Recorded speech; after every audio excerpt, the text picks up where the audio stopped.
Hi, I'm 13 on Your Side reporter Riley Mack. If you look at these homes and see only cinder block walls and strange roof lines, you would be wrong. But if you look at these homes and see more, you would be Frank Lloyd Wright. These two historic homes were put up for sale in 2023. Let's take a look inside and see what $4.5 million can get you. There's only 8 in Kalamazoo County, Frank Lloyd Wright homes. That's it. Half of those homes are here in a neighborhood called the Acres. In 1946, a group of scientists reached out to Frank Lloyd Wright about building homes in Kalamazoo. He agreed with a plan to build 37 homes in the area, a plan that never came to be. That is a huge thing here because this is the only Frank Lloyd Wright development that was never overdeveloped. The neighborhood consists of only 5 houses, 4 by Wright, 1 by a student at a school founded by Wright. No other home were ever allowed to be built here. These plots are rare, and not just for what's in them. Historically, X marks the spot. To make history, circle marks the plot. Each lot is a circle, which is unheard of. I mean, I don't even think today you could get that passed. Somehow he did. Half of Kalamazoo's Frank Lloyd Wright houses ended up in a separate neighborhood for this reason. The other homes in Parkwind Village were much easier to get approved due to their square lots, making the Acres that much more unique. All these homes are on the National Register of Historical Places. Looking at the neighborhood, you can tell whose mind is behind it all, thanks to Wright's signature style. Usonian, simple. That was really the thing. All these homes have a great feeling in the living room. You can tell that they were meant to have guests. They were definitely meant to have people here to visit. So the Usonian style was targeted towards basically the middle class. Fred Tabor never sought out becoming a Frank Lloyd Wright expert, but when the dream real estate gig falls in your lap. My wife's mother owned her own cleaning business, and she used to clean the houses here. So I learned a lot about the homes, the acres itself. So then when I got into real estate, it was just I already knew a couple owners. 25 years later, he knows more about these houses than anyone. I've sold more Frank Lloyd Wright and Norm Carver homes than any other realtor in Michigan. That's unique, actually. That's why he couldn't believe it when 2 of the homes started making headlines all over again, and not just for its famous architect. It went from obscurity to now it's in, Wall Street Journal, the New York Times, Architectural Digest, been on HGTV, so it's really been a tremendous thing for the Acres overall, I believe. The first 2 homes in the neighborhood, the Eric and Pat Pratt house and the Samuel and Dorothy Epstein house, are sold as a set for $4.6 million. But even then, the house is actually referred to as the original owner. Whoever he designed the home for, these homes are here 100 years from now. This is still going to be called the Pratt house, and it's still going to be called the Epstein house. It just I don't think that's ever going to change. And that is a really unique part of this history for these homes. These were built in the late 40s, early 50s, where you compare these to the traditional home of then, they were just, 2 stories and regular brick ranch homes. They all have a carport, they didn't have built-in garages.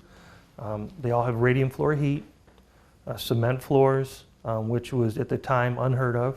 And a lot of people, especially the contractors, when they saw the designs for the carports and some of the patios, there's no supports in the corners anywhere. So everyone was like, well, there's no way we can build this. And it was just so unique that someone could think of building a house like this. Living in this personal art gallery for 7 years is Dutch-Canadian couple Marika Brouwer and Tony Hillebrandt.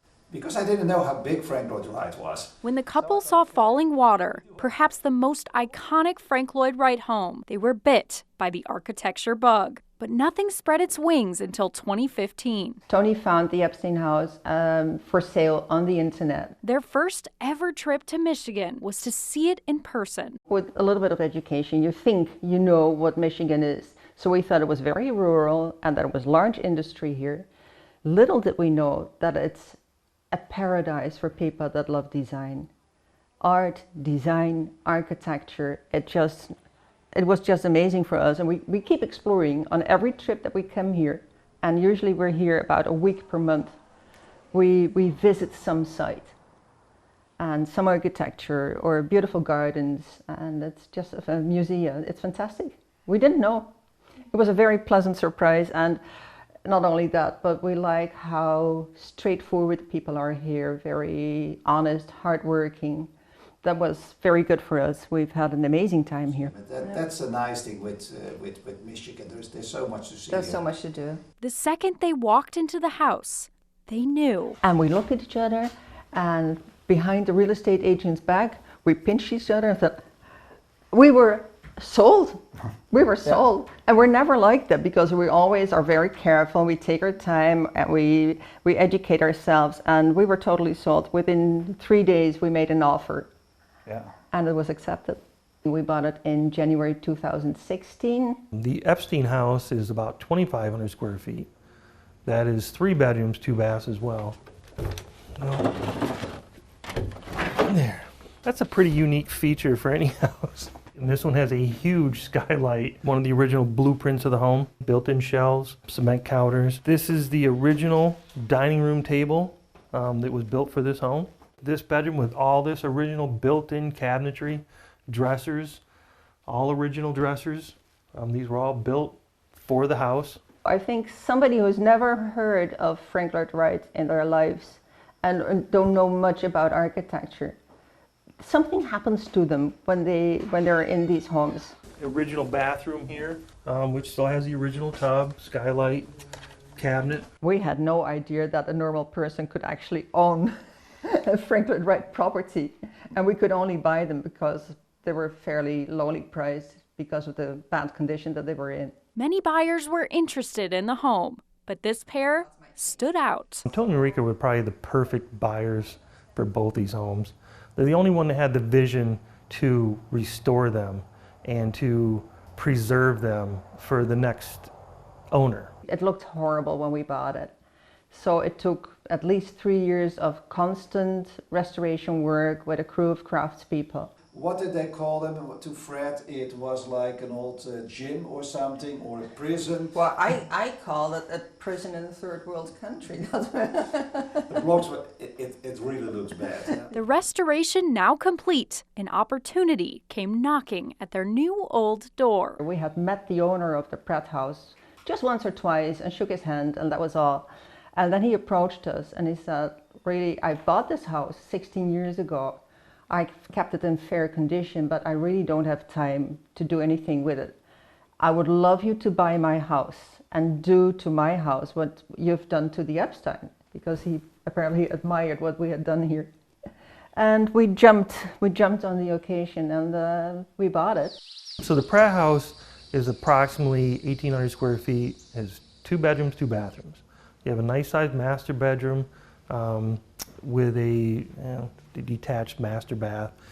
And the reason that's detached is because when the home was originally built, they built it in phases. So they did the living room, kitchen, master bedroom, and a bathroom before proceeding. So they got that part built so they could move in, and then they could live here and work on the house at the same time. And it's all mahogany trim, built-in cabinets. None of the homes can see you in here. You can't see them. Tony and Marika did a great job of getting time period correct appliances. Fantastic lighting in here.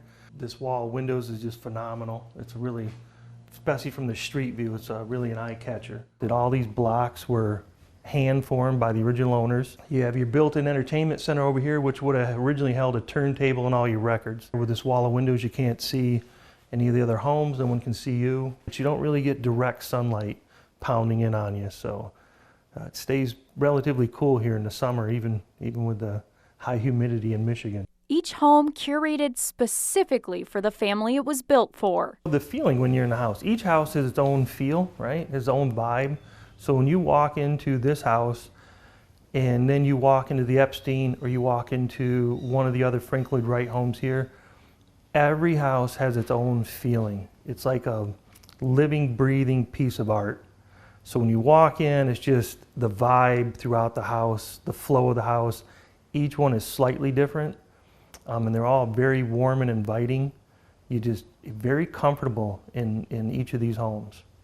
And I think that's part of the design that Frank Lloyd Wright was so famous for. That feeling inside the house may be thanks to its outside. You have 70 acres here of natural preserve like land that's just yours to enjoy. You can walk the trails in the woods if you want. The neighbors can be in their living room enjoying their evening. You can be in your living room enjoying yours, and never the two shall meet. It's just built that way. I think that was really the focus on it, was to break away from the norm, to do something that people really had privacy and comfort in. And I'm constantly surrounded by nature. The deer are out here, the turkeys, and it's just, and the quiet, the peace, and the birds. It's fantastic. Even though you're about 2.5 miles from I-94, you cannot hear the highway here, so that's even better. The moment I step into this house, something happens to me. I don't call it Zen or whatever you call it, but the house embraces you like a warm blanket. And I'm so happy here. Now the owners of 2 historic homes. Tony and Marika live in one and rent out the other on Airbnb. It's a chance for anyone to stay in living history. There's a huge amount of people like to come stay in these homes, just for the experience. I mean, it's a Frank Lloyd Wright home, and you can come stay in it briefly. Guests from around the world jumped at the opportunity, sending them to the hotel more than they imagined. You have rainy days, and then we asked guests later on, what have you done? Because it was bad weather. You couldn't go anywhere. You cannot go anywhere. What have you done? We had the best time. We didn't even want to leave. They stayed here for 48 hours in the house. Yeah, just reading the books of what happened in the house and looking at pictures and so on. Their first guests, ones they would never forget. The complete family Epstein, the parents who built this house, they already died. But the children who grew up here, they were between 60, 70 years old. They were our first guests. I think they came with 14 people. I don't know where they all slept. And that was the nicest thing. When they told us that we have done a great job, the work was done very well, then I don't care what somebody else is telling on the web, this is maybe not good or that. Then we know, okay, we've done a great job. If the family who grew up here say, yes, it's good. They even said if only our parents had seen the house. That living history was nearly left to dust. This house would have been a total loss if it had sat out here for 2-3 more years. And that would have just hurt our souls. I hope that one by one, nationwide, these homes become restored and saved for the future. As Tony and Marika move home to be closer to family, no one can guess the home's next life. To me, that's going to be a very black page in my diary when we sell. I think I'll be crying. But right now, it's enough to know they were loved in this one. To me, that shows the genius of Frank Lloyd Wright.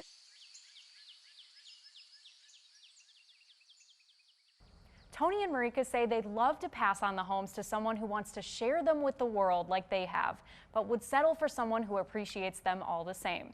You can check out the listing for these homes on 13onyourside.com. Thank you for coming along on this tour with me. With 13 on Your Side, I'm Riley Mack.